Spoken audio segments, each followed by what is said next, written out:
Hello, fans, collectors, investors. Welcome back to Iconic Baseball. I'm Iconic Al. If you are new to the channel and enjoy the history of baseball and collecting its all-time greats, then you are in the right place. Welcome. If you are an old watcher of the channel, then I welcome you back.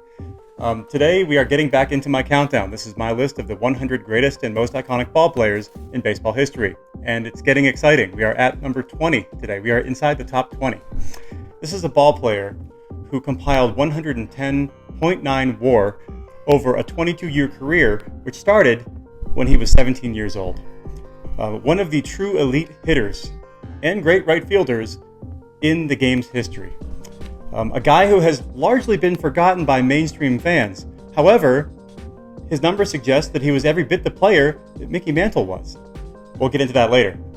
I am, of course, talking about the great Mel Ott. Take me out to the ball game.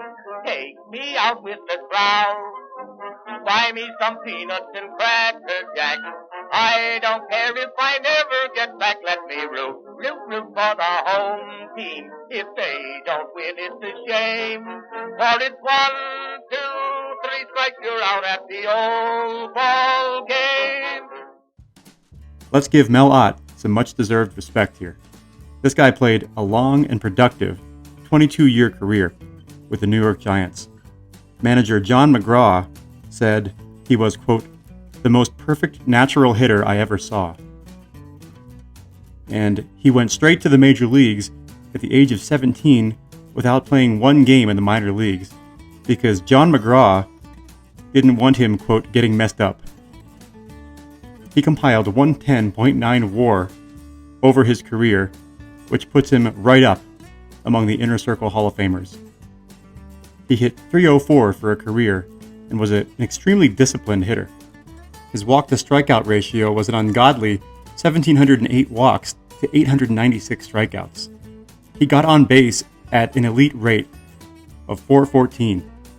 At the time of his retirement, he had the most home runs, 511, the most RBI, 1,860, and the most runs, 1,859, in National League history.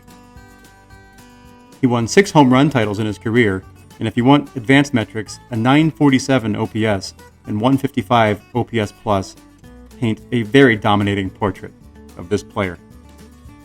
By all accounts, he was a skilled outfielder with a plus arm, racking up 26 outfield assists in 1929 alone. He likely would have been a Gold Glove caliber outfielder had the award existed back during his playing days. He played very well in the postseason in 16 World Series games, hitting .295 with 4 home runs and 10 RBI, and led his team to a World Series championship in 1933 by hitting .389 with 2 home runs and 4 RBI in that 1933 World Series. In the intro, I mentioned that Mel Ott had skills and career numbers similar to Mickey Mantle, and I wasn't being parabolic when I said that. So let's take a look at the comparison here. When you look at the WAR, Mel Ott actually has a higher WAR than Mickey Mantle at 110.9 versus Mantle's 110.2, so very close. Mel Ott played about 2 seasons worth of games more than Mantle, which, you have to factor that into the numbers, but the way I see it, durability is part of greatness. And we all know Mantle had issues staying healthy during parts of his career, whereas Mel Ott was very durable and played almost every game during his 22-year career. So, in my mind, that's part of Mel Ott's greatness. As you can see, Mel Ott finished with quite a few more hits than Mickey Mantle, 2,876 versus Mantle's 2,400, 15 hits. Home runs are comparable. Mantle hit 536 home runs compared to Mel Ott's 511. Ott edges out Mantle in RBI by a considerable margin, 1,860 to 1,509. Mantle gets the edge on stolen bases. Ott edges out Mantle in batting average at .304 versus Mantle's 298. They both had a ridiculous on-base percentage at .421 for Mantle, .414 for Ott. Mantle was probably the more potent power hitter, as evidenced by that slugging, OPS, and OPS plus. However, not by much. These are very comparable numbers from Mantle and Ott in terms of their slug and their OPS. And then really what gives Mantle the edge in terms of his iconic status is the hardware. When you look at the hardware that Mantle was able to win during his career, the 3 MVP awards, the 7 rings, whereas Ott won World Championship. And what I'll say about the MVPs for Mel Ott was it was a different time. Mel Ott played during an era where there was no Cy Young Award, and so many of the MVPs that were won during Mel Ott's era were won by pitchers. So if you dig deep into Mel Ott's stats, he actually led the National League in WAR 5 times and finished in the top 3 another 3 times.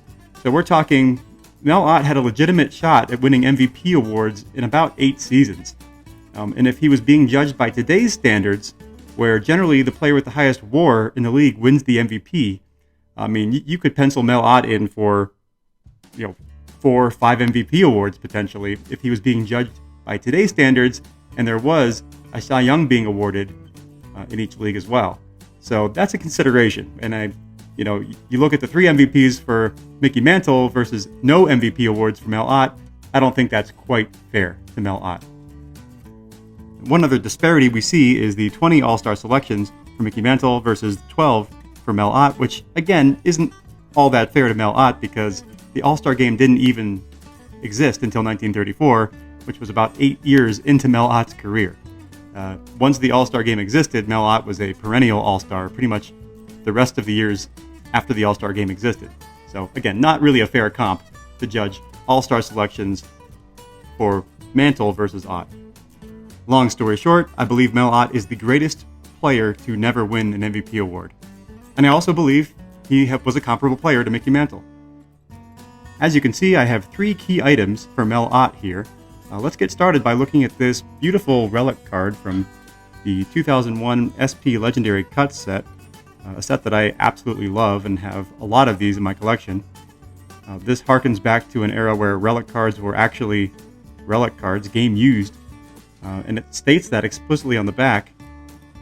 This is from an actual MLB game, which is something that I really try to focus on with my relics. This is a special card in my collection because it's my only true Pop 1. This is actually graded a Gem Mint 10 by PSA, and an impossible grade for these thicker relic cards. They just don't give out 10s on these cards. And so this is a true Pop 1 PSA 10, the only one in my collection. I don't have any other PSA 10 Pop 1s in my collection, which is kind of a cool thing. And just a beautiful card. I love the design. A nice pose of Mel Ott standing with the bat on his shoulder. Just a card that I cherish. I love this one. A beautiful set. I think it's my number 1 most favorite relic set in existence. All right, moving on. This is my Playing Days Ott from the 1941 Playball set. This is my only card from that 41 Playball set, and it's actually quite an affordable Playing Days Mel Ott. There are hundreds of these in the Pop Report, so it's not in short supply. That's a card that I've had with me for probably 20, 25 years, and I had it graded a couple years ago, and I was a little disappointed to get a 2. I thought it was more like a 3 or 3.5, but nevertheless, just a beautiful card in terms of eye appeal, great centering, no paper loss, no creasing, and I'm just kind of a little befuddled how we could get a 2, but hey, PSA has spoken, and at the end of the day, I just wanted it to be slabbed and protected to keep with the collection.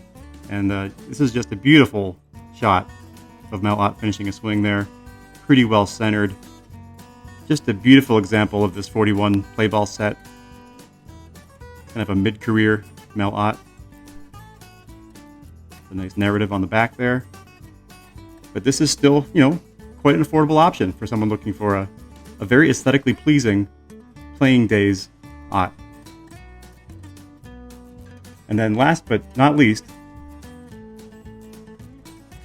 a very tough autograph. And that is because Mel Ott passed away at the age of 49 in a car accident. Very tragic. He died in the late 50s. Therefore, Mel Ott signatures are in very short supply, making this one extra special to me. Just kind of a short signature in the upper left corner there in ballpoint on a pretty basic index card. But yeah, that's a special one to me, and I'm thankful to own it. All right, that is Mr. Melvin Ott. Thanks so much for joining me on this countdown. It's been a blast, and we're only getting more and more iconic as the weeks go. So until next time, everyone, keep collecting and stay iconic.